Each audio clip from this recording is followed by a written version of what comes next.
Për të përfituar eksperiencë dhe për të bërë pjesë e tregut të punës në të ardhmen, studentë të Universitetit të Shkodrës u bën pjesë e panajirit të punës të organizuar nga Fakulteti Ekonomik.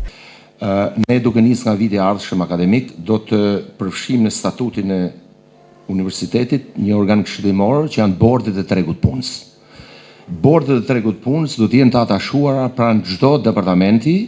me figura të rëndësishme, personalitete të biznesit, të arsimit, të politikës, të medias, të bankave, e kështu me radhë, që do jenë kryesisht të suksesshëm të diplomuar tanët që sot shkëlqejnë në këto drejtime,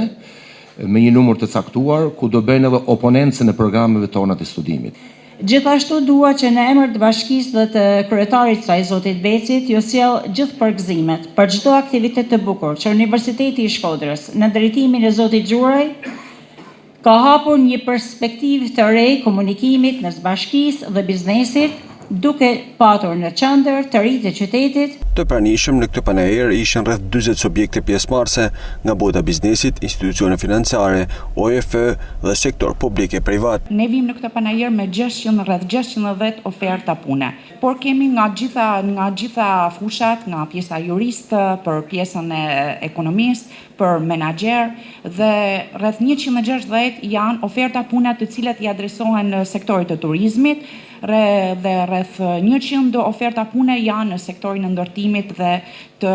pjesës së transportit. Ndoshta është vetëm fillimi i sezonit, por duhet ta mendojmë dhe ashtu siç po shkon edhe Bashkia Shkodër, një Shkodër jo thjesht me punë sezonale, por një Shkodër me punë gjatë gjithë vjetorit. Ky panajër është gjithashtu një mundësi e artë për studentët, të rinj profesionistë dhe punëkërkuesit për të krijuar lidhje konkrete me tregun e punës.